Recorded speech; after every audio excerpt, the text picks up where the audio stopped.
y me tocó el primer tema. Parece el más simple, pero son pocos versículos, pero es mucho el contenido que tiene. Les voy a pedir que busquen en sus Biblias nuevamente. Segunda de Timoteo. Vamos a leer Segunda de Timoteo 1, del versículo 1 al 5, todos juntos. Pablo, apóstol de Jesucristo, por la voluntad de Dios, según la promesa de la vida que es en Cristo Jesús, a Timoteo, amado Hijo, gracia, misericordia y paz de Dios Padre y de Jesucristo nuestro Señor.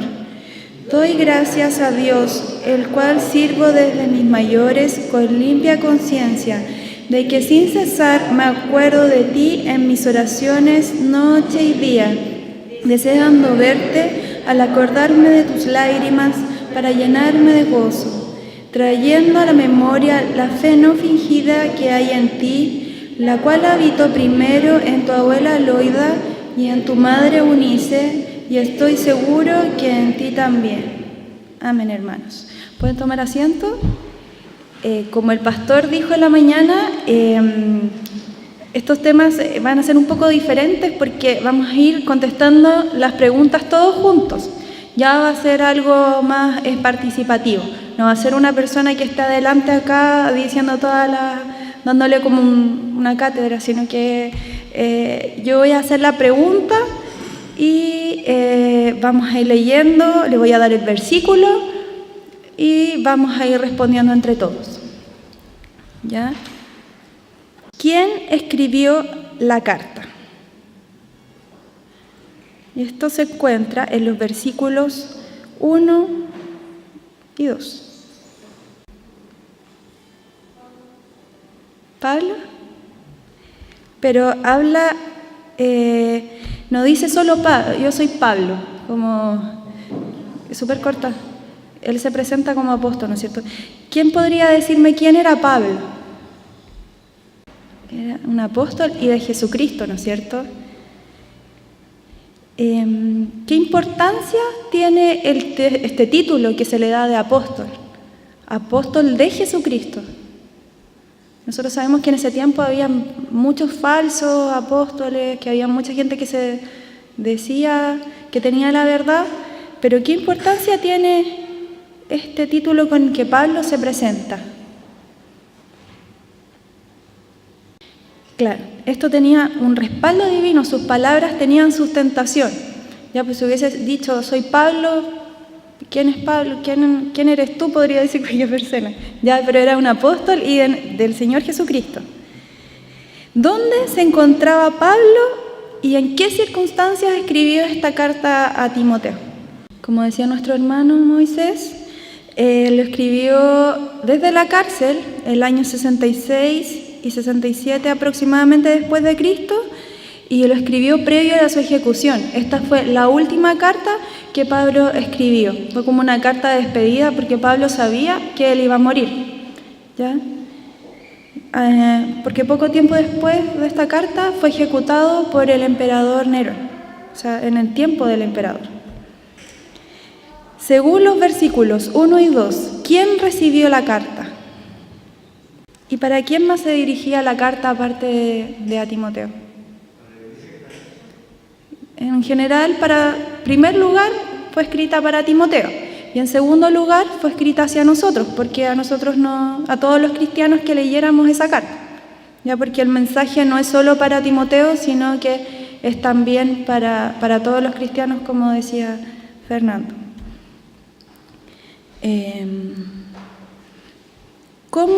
¿Con qué adjetivo Pablo llama a Timoteo? Un hijo amado, ¿no es cierto? Era un hijo espiritual de Pablo, porque Timoteo había conocido al Señor a través de Pablo y había tenido un crecimiento gracias a Pablo.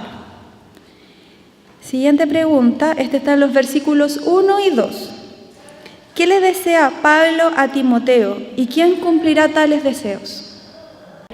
La misericordia se refiere a un afecto mostrado hacia alguien, un afecto cordial mostrado a alguien en alguna situación determinada, y la paz es el saber que hemos sido reconciliados con el Señor, es la tranquilidad que tenemos en nuestro corazón de que a través de Cristo nosotros tenemos esa salvación.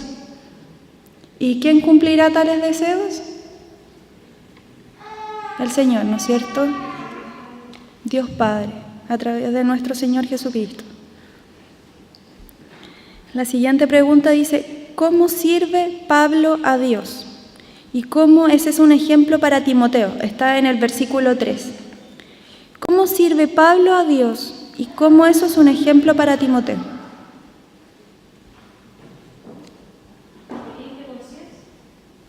Exacto. Desde sus mayores, dice, desde mis mayores se refiere a mis antepasados. Ya eso se refiere desde sus mayores. ¿Ya? Y con limpia conciencia. ¿Alguien sabe qué significa servir con una limpia conciencia? ¿Una conciencia pura? ¿Yo puedo decir que sirvo al Señor, que tengo una limpia conciencia?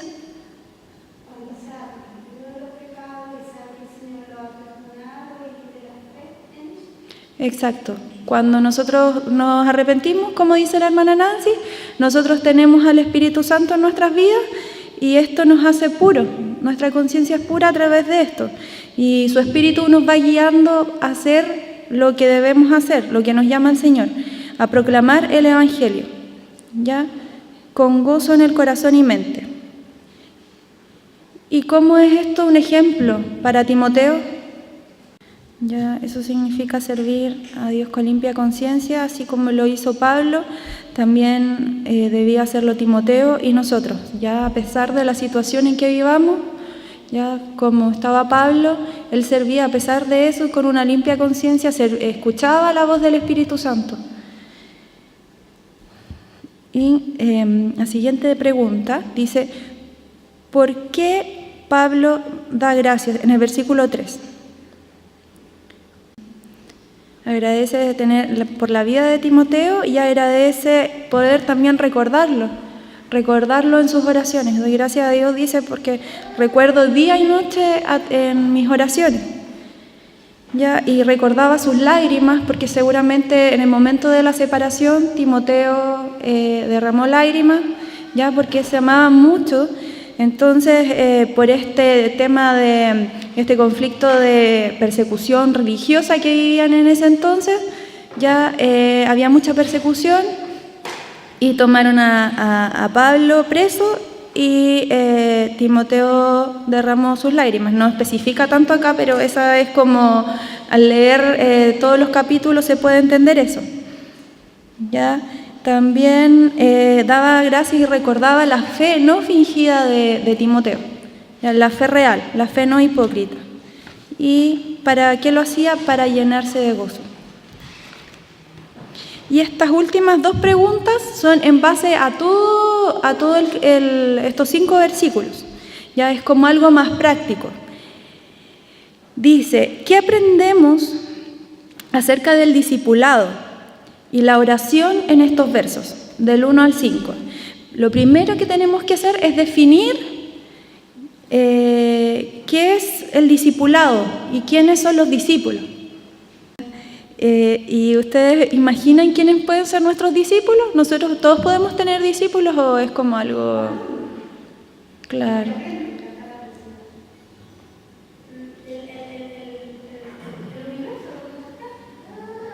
Claro, depende de dónde nosotros estemos. Ya puede ser nuestros familiares, nuestros amigos, nuestros vecinos, todos ellos pueden ser un posible discípulo.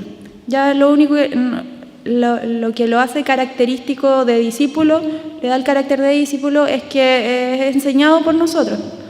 Por lo tanto, todos podemos discipular a alguien. ¿Ya? ¿Y qué aprendemos de estos versos sobre el discipulado? Ahora que sabemos qué es el discipulado.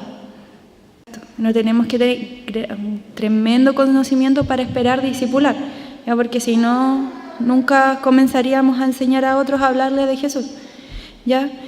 Entonces, primero aprender del discipulado de Pablo Primeramente, como vemos, él fue guiado por el Espíritu Santo, él se dejó guiar por el Espíritu Santo. Ya, él amó mucho a su discípulo. Eso también podemos aprender del discipulado de Pablo. ¿Ya? Él veía a él lo amaba tanto que lo veía como un hijo de la fe. ¿Ya? No sé si nosotros amamos tanto a nuestros hermanos o a personas que pueden ser nuestros discípulos que lo vemos como un hijo. ¿Ya? Así era el amor de Pablo. ¿Ya? Ser un ejemplo también, porque si vamos a enseñar algo debemos mostrar eso, ¿ya? Y no solo decir con palabras, y aunque sea difícil pedirle al Señor que nos ayude a dar el ejemplo. Tener misericordia, recordar a nuestro discípulo, no solo orar por ellos, también visitarlos, ver qué es lo que les falta, preocuparnos de sus carencias, ¿ya?